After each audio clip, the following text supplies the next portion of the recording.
And we're back live for another Learn and Grow Snappy Chat. I'm Christine Bell, but this is not about me. This is about learning and growing together, because guess what? We all got challenges in business, especially on LinkedIn, which is why Derick is here today. So we're going to talk a lot more about that. And we all want to reach more people, and we all want to connect with more, but it gets really lonely in business sometimes. So this is where we can all learn and grow together. So I'm super excited to be here, and I'm really excited to have you back here, Derick. You are you are so big on LinkedIn. You are amazing in helping people really optimize their profile. And you helped me so much last year. I'd say you're the one that's helped me the most. And you did it in 3 sessions. And it has really changed how I see my profile. And I'm so proud of it today versus what it was beforehand. So thank you. Awesome. Thank you. Such a valuable channel for a lot of businesses and to connect. And we got Royce here. Thank you, Royce, being here. Royce is in Arizona. He used to be a massive radio host in the US, but he's amazing with podcasting and marketing and everything. So thank you for being here. So Derick, over to you, because tell us a little bit more what you do. And I saw something about you making it in the top percentage of people getting reach on LinkedIn or something. Tell me more. Hello, Christine. Hello, everybody. Thank you very much for having me on your show today. I truly appreciate it, and it's an honor and a pleasure to be here. So thank you kindly.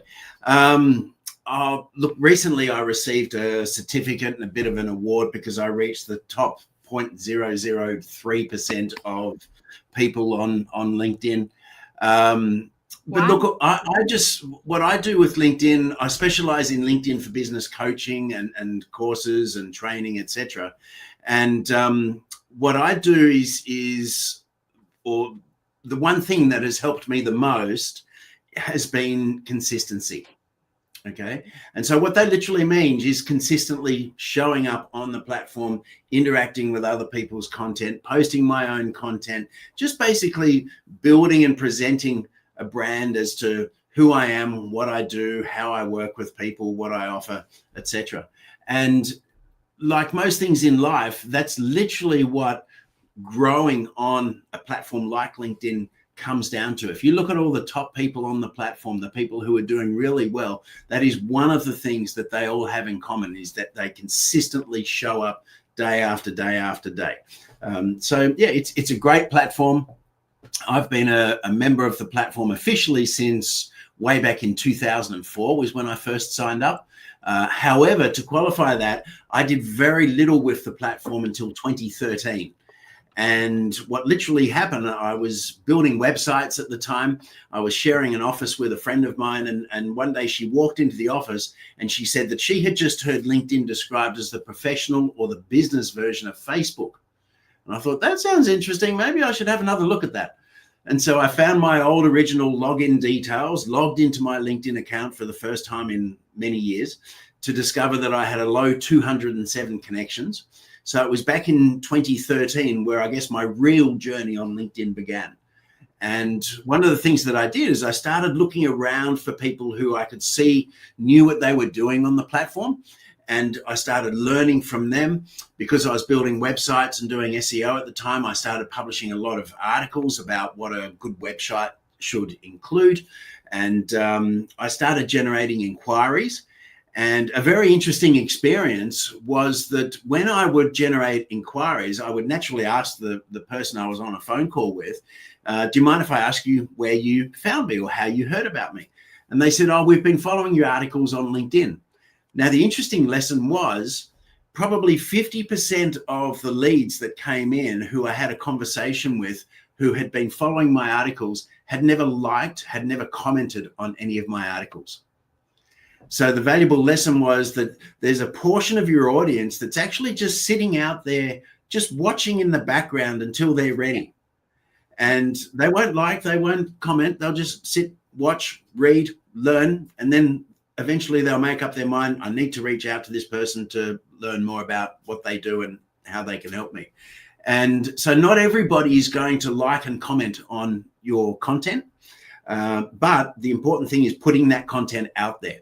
And so when you think of content, think about how can you add value to your audience. And so, yeah, that's just some of the things that I do on LinkedIn and a little bit about my journey.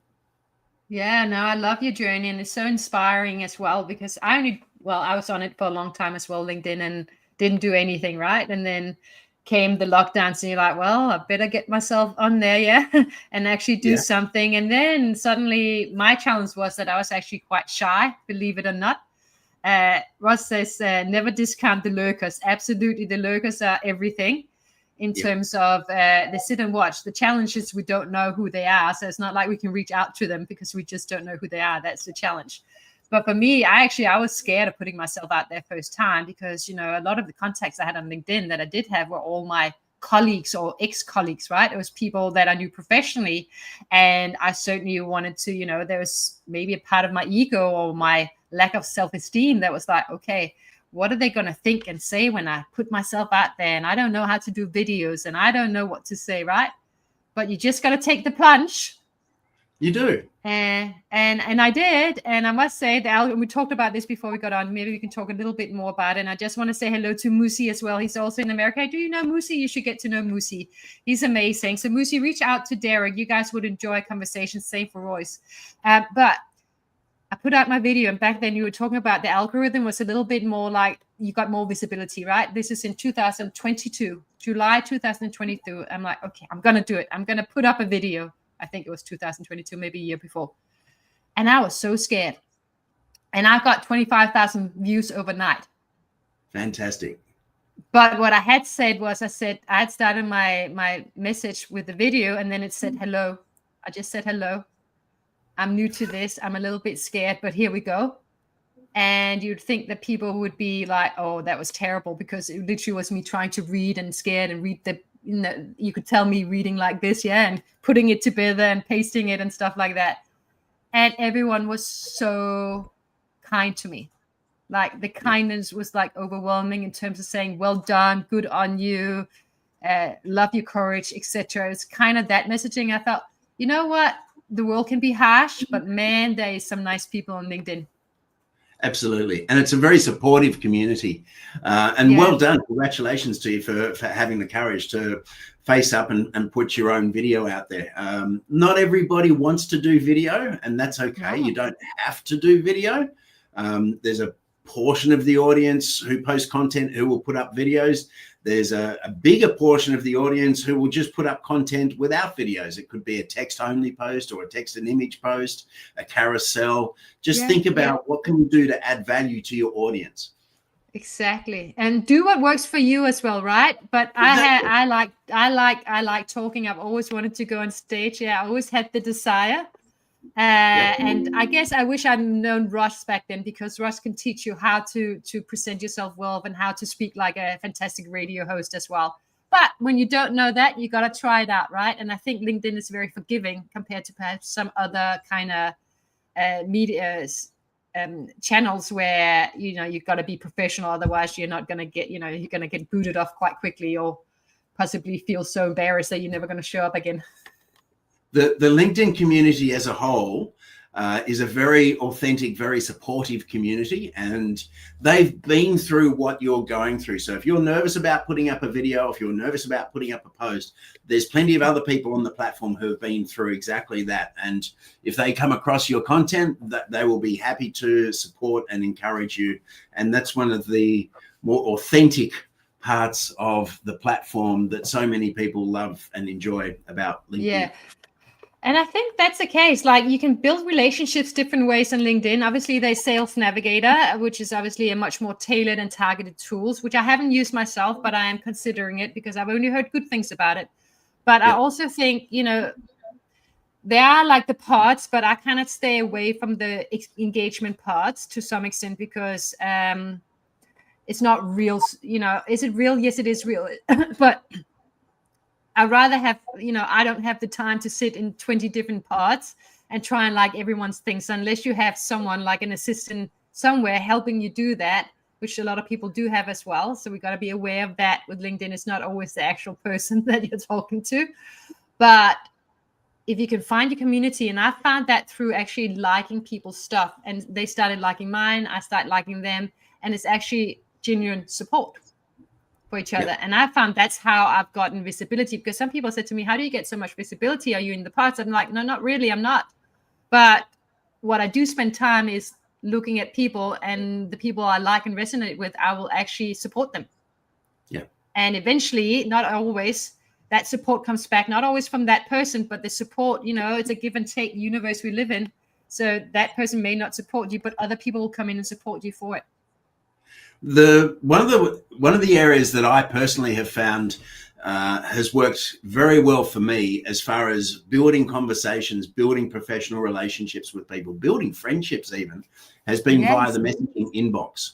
Okay, so I will like and add a meaningful comment to somebody's post, but if I really want to build a conversation with that person, I'll do it via the inbox. I'll send them a message and I'll get that conversation going two-way without trying to sell them anything. It's just a genuine conversation, and it's all about establishing, building and nurturing that relationship on a more personal level or more professional level. Yeah. And that is where you can really build up some great friendships. I've often said, when you build up friendships and professional relationships on LinkedIn, regardless of wherever you're traveling in the world, you will never eat alone for the rest of your life.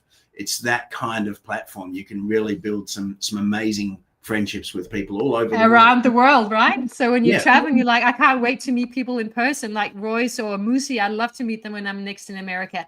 But that you said something really important, I think, here around actually taking it to a messaging level. So you are messaging people and building relationship there. And this is where I find it a little bit challenging, because I don't know about you, but I receive a lot of, literally, you connect with someone, next thing you know, you just get one sales message after the other, which is off-putting, to the point where you can get a little bit, I guess, skeptical about those who actually have positive intentions. So they kind of start, they write you a message, and then it comes with some kind of, tell me, like a question, a very strong question at the end, where you're like, well, if I answer that, what's coming next? A sales message or a genuine relationship? So how do you go about that fine line of figuring out who is genuine and who is literally, even though they have learned not to sell, but there's still there's something in the message where you go, I don't know, there's something that's a little bit like, it's going to go to a sales. I don't know if you ever had one of those where you're like, there's no sales in there, but the way they ask the question, you're like, doesn't feel that genuine. Feels a bit weird and a little bit imposing. I get them every week. Okay, so the first thing is there's a couple of unwritten rules of LinkedIn. Okay, and so one rule is you never sell on the platform. And the reason for that is quite simply, and we all know what it's like when we open up our messaging inbox and there it is, there's this sales pitch in there. And we all know how we react to that. And it's pretty much in exactly the same way for all of us.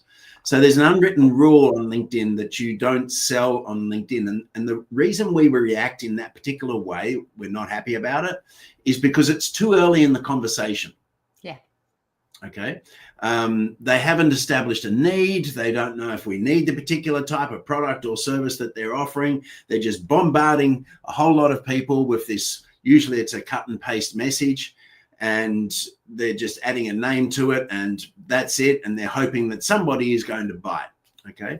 Now, the problem with that is it actually does more damage to their brand and their reputation than the more appropriate way, which is to use LinkedIn to establish a connection, to build a professional relationship.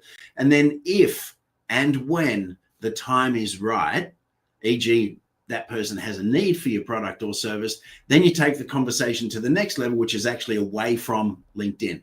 Okay. And it's during that conversation away from LinkedIn, you might go more in depth into the products, the services, the solutions that you provide, the fees that you charge, etc. There's also there's an old rule, and that is the best salespeople in the world, they don't actually sell.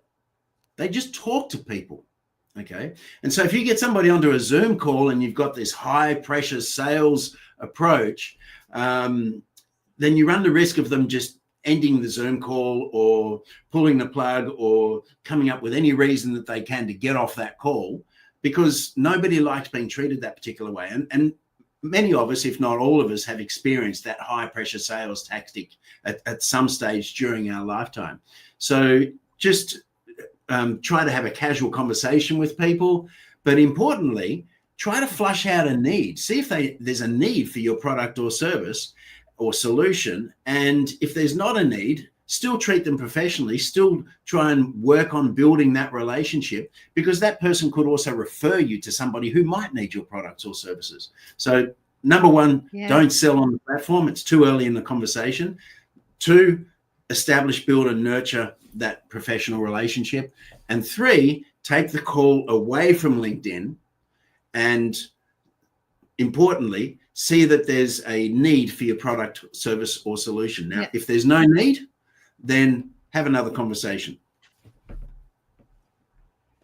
Until there might be one day, or they know someone. I love that. And I think, sorry, I pronounced it incorrectly. Musi Ang says, totally agree with Christine and Derick. I love true human connection, sincere communication, authenticity. I think we all do in this world.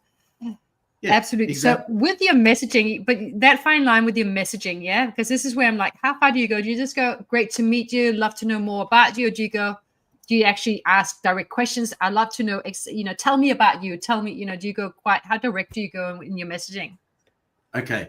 So I work on an old principle or an old saying, the 6 smartest men in the world, their names start with who, what, when, where, why, and how. Okay. And what that the 5W1H, I love that framework. Use it a lot in my work. So what that literally means, people's favorite topics are themselves and their lives. Okay. Yeah. So if you ask them questions, starting with those words, you're asking them questions about themselves and their lives, then you've got a better chance of starting that conversation. Yeah. Okay. So you might say to somebody, I had a look at your profile. I'm really interested in hearing more about what you do in the field of, and mention what they do. Okay. So tell them you want to know more about what they do. And if you want to take that another step further, you can actually say to them, I don't want to sell you anything. I just want to hear more about what you do. Let's jump on a call. Let's do a virtual coffee. Okay. And what I love about what you just say, I think there's something really important in what you just said.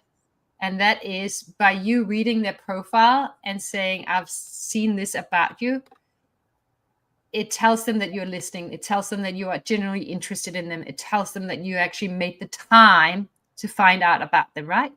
Which a lot of people forget. Yes. How important active listening and paying attention to other people and who they are is so important. Yeah, exactly. And they can see if you've checked out their profile. Because premium. I have mine on, so you shouldn't be able to see me, hopefully. Okay. You'll find that the top performers on the platform, the people who really want to get the most out of the platform, do subscribe to the platform either via LinkedIn Premium or Sales Navigator.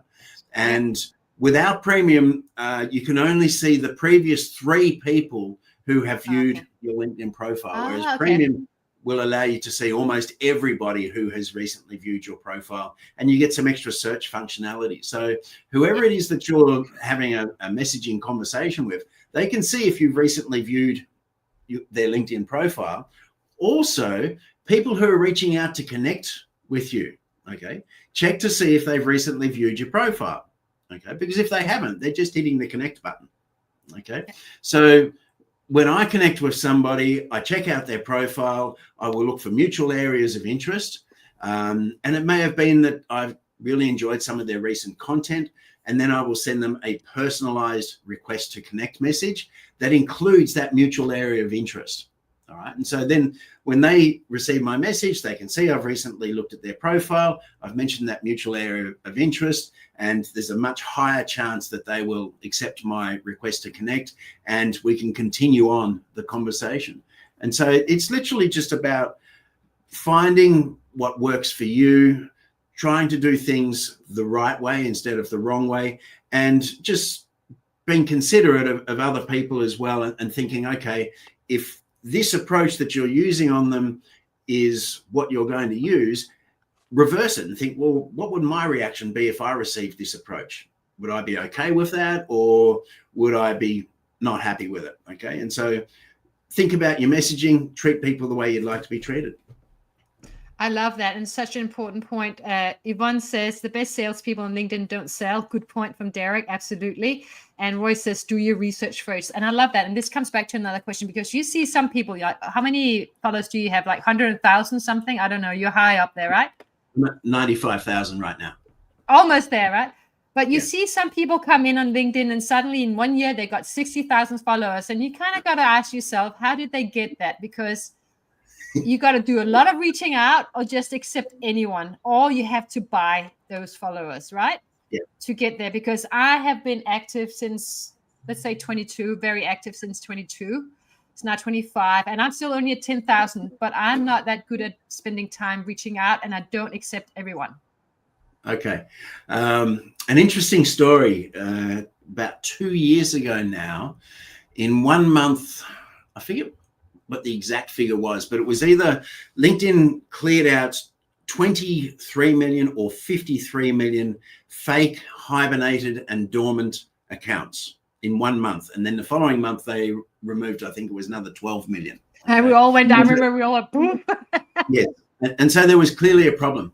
Now, a very interesting story about buying followers. Don't do it. And here's why.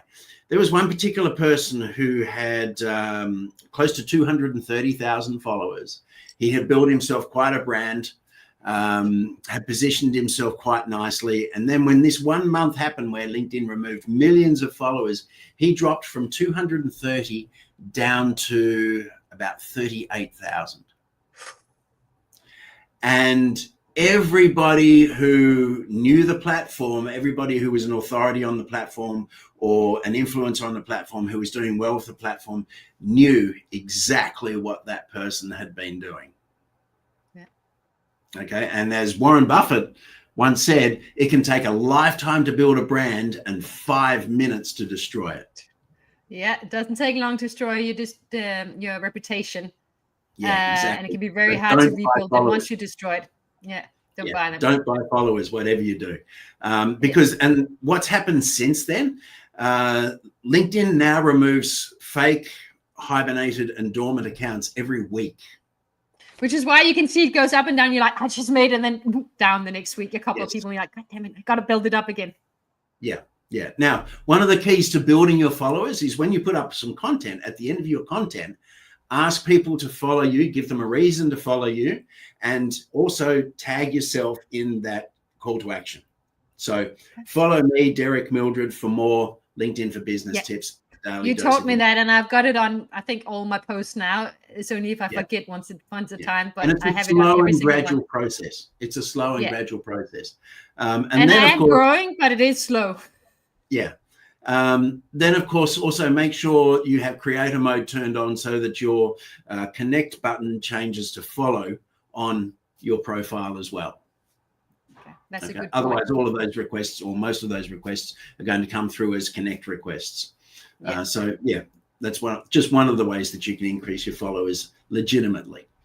Wonderful. Before we finish up, I think it's Moosey. Yes, Moosey. Moosey has a questions for you too. So I'll let him ask what is a paramount achievement you have achieved by joining LinkedIn? And 2, what is the most difficult situation you prevail throughout your career? With LinkedIn? So first, let's start with the first one. There's 3 questions. I just saw it. It's in the comments. First one, what is the paramount achievement you have achieved by joining LinkedIn? Number 1, what have you achieved on LinkedIn? The most important things you achieved on LinkedIn for you? Positioning my business, building my brand, building my reputation, connecting with influencers all over the world, including people in the top 20. Fantastic. Friends with today.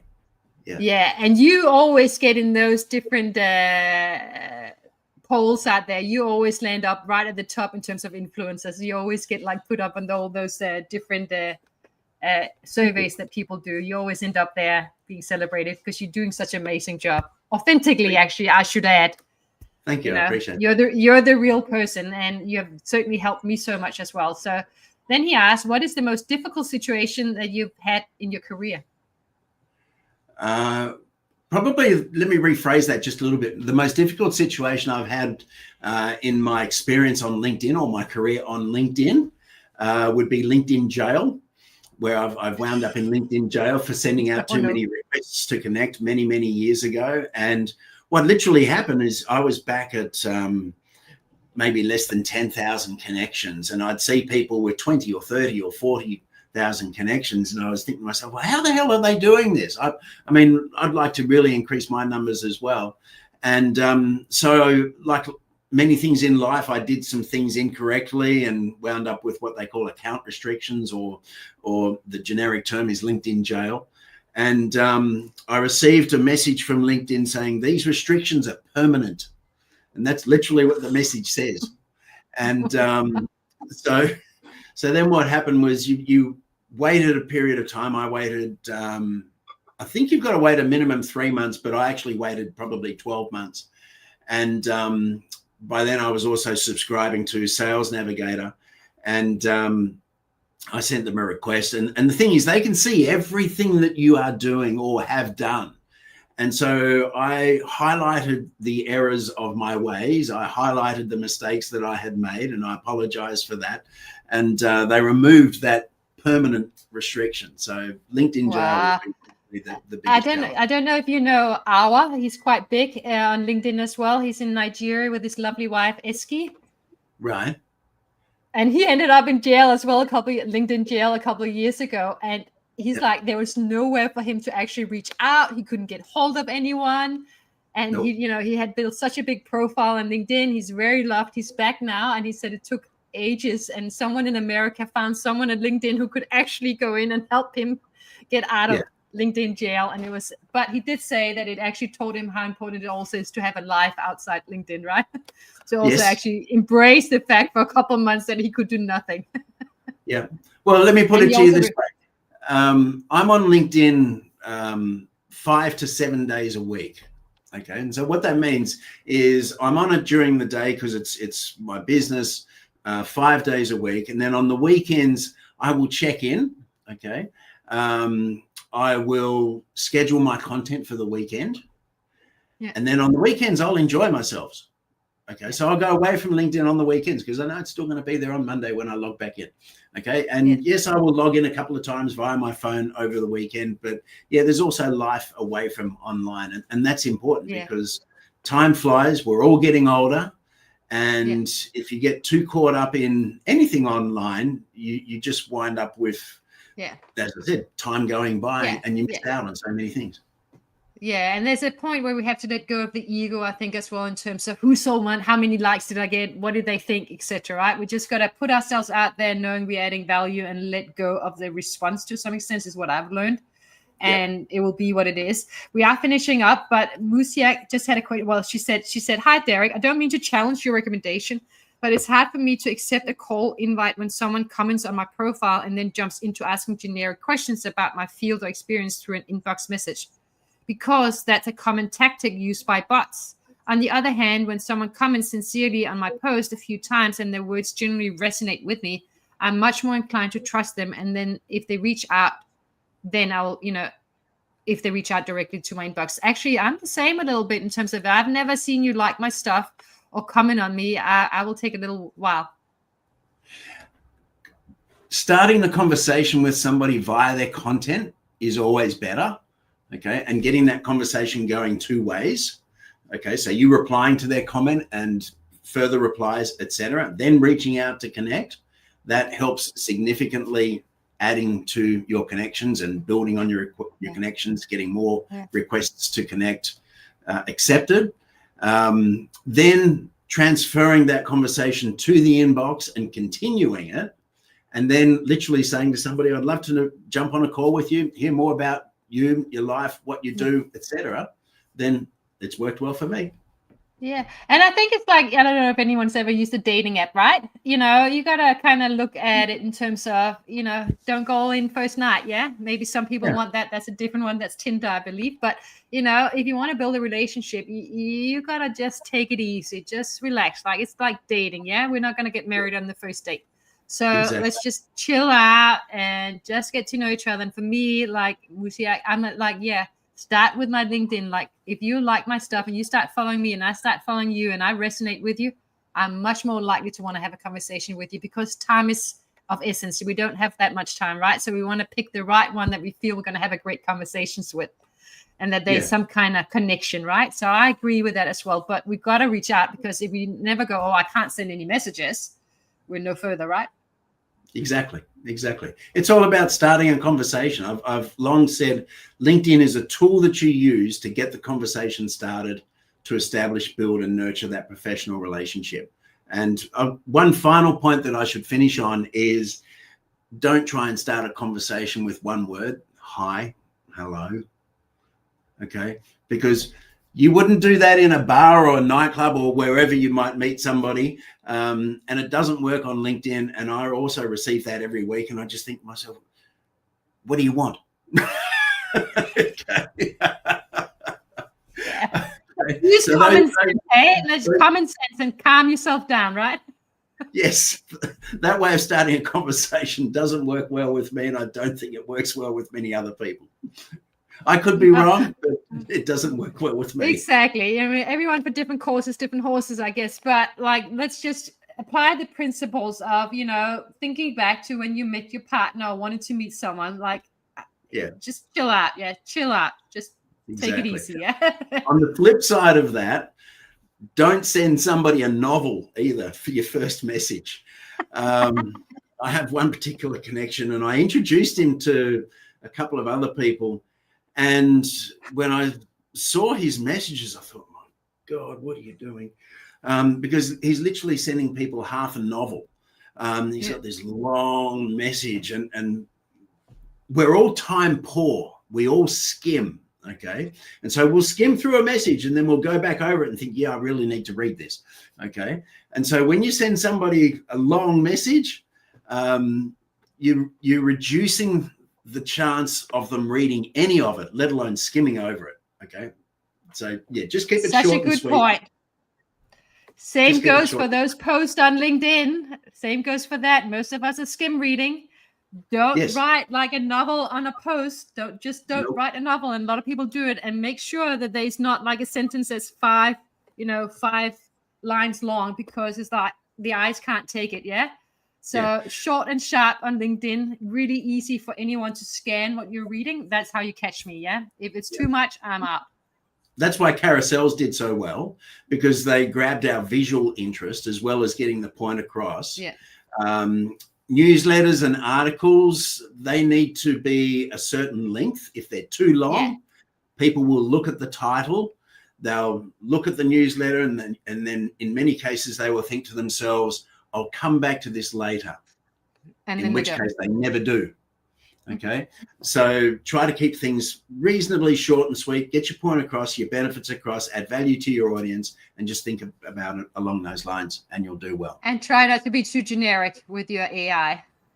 Yes. Try and add a bit of personality too, and a little bit of actual, this is kind of different. If I see another post about kindness, honestly, I'm like, well, everyone talk about kindness is like one after the other. Yeah.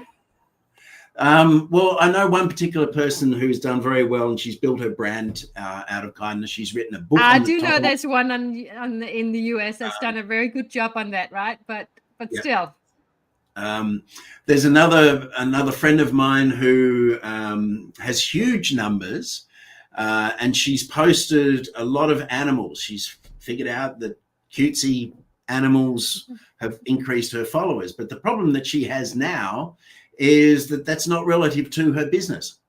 No, that's the problem. Like, we all like a cute video. Yeah. Don't get me wrong. You catch me with a video. The problem is, if I'm going to watch the video and not read what you're writing. I'm not going to actually read what you have in your content, and therefore you miss me. I'm just seeing generic videos, and it has nothing to do with you. So I don't remember who showed it. I don't remember it's you, and it doesn't tell me anything about you. So try to post content that adds value to your audience and educates without selling. That is relevant to you. So they go, Christine is about that. Derick is about that. Yeah, that's what I'm going to get from this person, because then I'm going to look out for the next time going, I'm pretty much certain there's got to be a little bit of consistency with entertainment and some different stuff in there to keep us going. Yeah, exactly. Wonderful. We're over time. Thank you so much for your time. How can people reach out to you? Obviously on LinkedIn. Reach out to me on LinkedIn. Send me a personalized request to connect and mention today's podcast with Christine, and happy to chat with you further.